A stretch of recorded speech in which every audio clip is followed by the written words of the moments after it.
Alright, first and foremost, I like to say, call the law YAHAWAH, Bahashem, Yahweh Shah, Bahashem, Rakah Kudash. Double honors to the apostles and elders that rule well and teach well, and sincere salutations to all the Akim out there who pushing the truth and sincerity on the highways and byways to wake up and raise up the nation of Israel. Alright, so let's get into it. Alright, so first off, let's get into it. First off, we're going to start in the book of James, chapter 1, verse 19 and 20.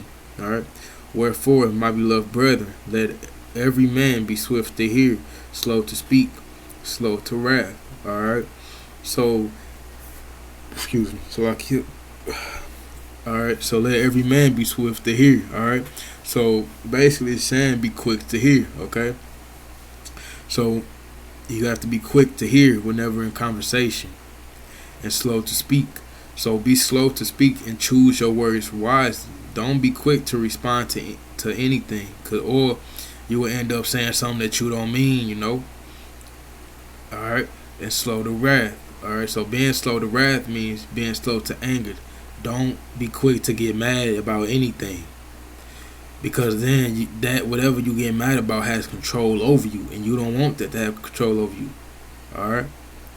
For the wrath of man worketh not the righteousness of the Most High. So the wrath of man does not work for the Most High. Does not work the righteousness of the Most High. Salaki. Alright. So let's get a precept. Alright. This is the book of Psalms 103 verse 8. The Lord is merciful and gracious, slow to anger, and plenteous in mercy. Alright. So the Lord himself is slow to anger. So who are we to really get mad about anything when the Lord sitting up on his throne watching us, watching the wicked sin every day, or watching us, when we in his truth, we go off sometimes.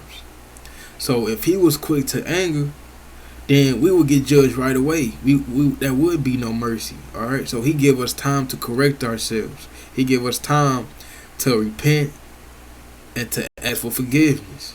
Alright. So, and he's plenteous in mercy. So like I said, he gives mercy. He gives you that time to repent and to ask for forgiveness. Alright. So basically it's like the Lord is showing us how to be like him, how to be upright. Alright. So next, we gonna get into Proverbs 16 and 32.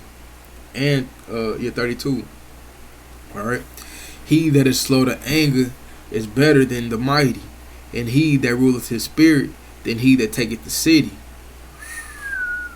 Alright, so basically what it is saying is that when you are slow to anger, you are better than the mighty. Alright. Because when you are slow to anger, you are able to make decisions or make judgment a lot better, because you're not basing it off your emotions. You're not basing it, especially when you're angry. The worst time you can judge is when you're angry, because you make bad decisions in that time, and that's coming from experience. Like, for real. And then it's better than the mighty. So you better than the mighty when you are slow to anger. You able to be wise. You able to think, and you're wise and you're sound to your decisions. All right. And he that ruleth his spirit, then he that taketh the city. All right. So when you rule your spirit, you able to control yourself. It's all about control. You're able to control your emotions. You're able to control your spirit.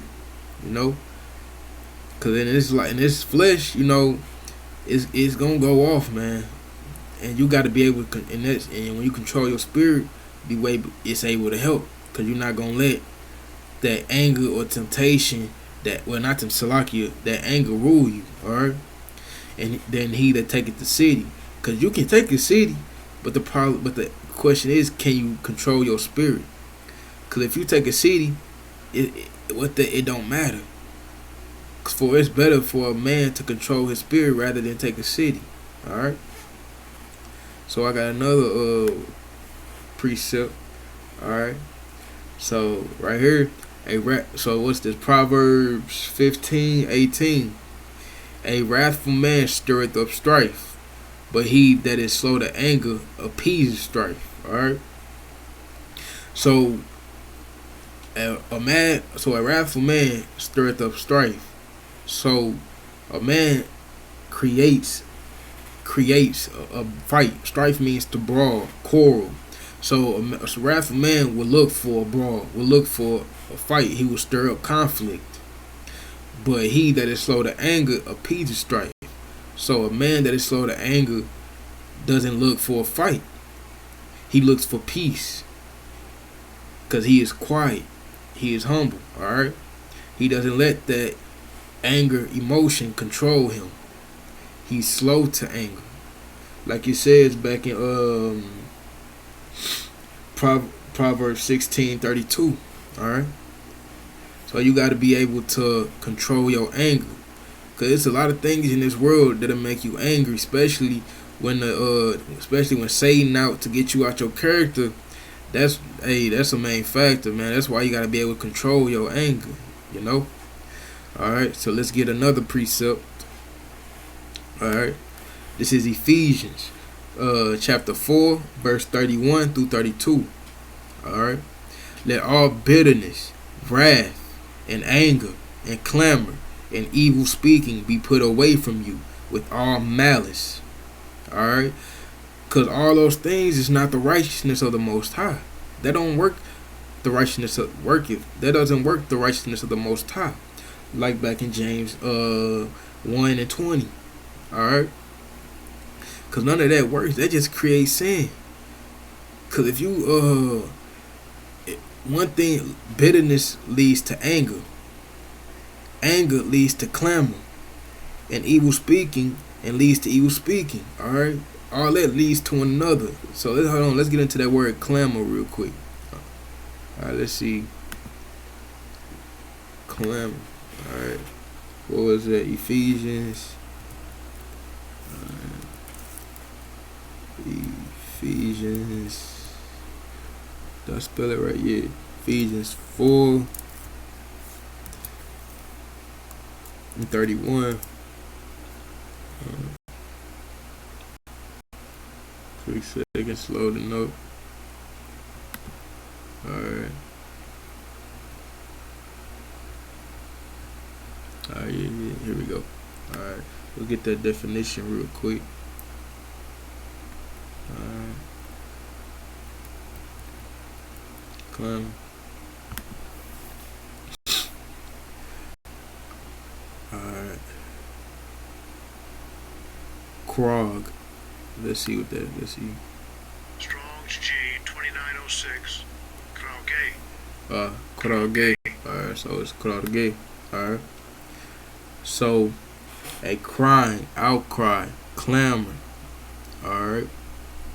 Let's see. Strong's definition. Krauge, an outcry. A notification of tumult or grief. Clamor, crying. Alright. So all that, man, like, all that leads to one another. Alright. So let's get back to it. Alright. Anger and crying, and like basically crying, alright, and evil speaking. So that you gotta let all that go, man. Put that aside. Like all that comes hand in hand, which leads to sin. Alright, leads to some form of sin. And in this truth, man, you don't wanna sin against the Most High, man. Trust me. Alright, and be kind to one another, tenderhearted, forgiving one another, even as YAHAWAH, for YAHAWAH Mashiach's sake, hath forgiven you. Alright. So YAHAWAH has forgiven. Like that's how we have to be. We have to be kind to one another. Love thy neighbor. Alright. Tenderhearted. Alright. So you have to be understanding. Alright. And forgive one another. Alright. You have to be forgiving. Like it says back in what was that? Proverbs 15:18. Alright. we have to have mercy. All right, we have to have mercy for one another. For us, if somebody does something, you have to have mercy. You have to be able to forgive that brother. All right. So this is going to end the class. This is going to end the lesson for today, Salakia. And I hope, and I say, call Allah Yahawah, Bahashem, Yahweh Shah, Bahashem, Rakah Kudash. And I hope this lesson was edifying to all the brothers out there. And we'll be on to the next one.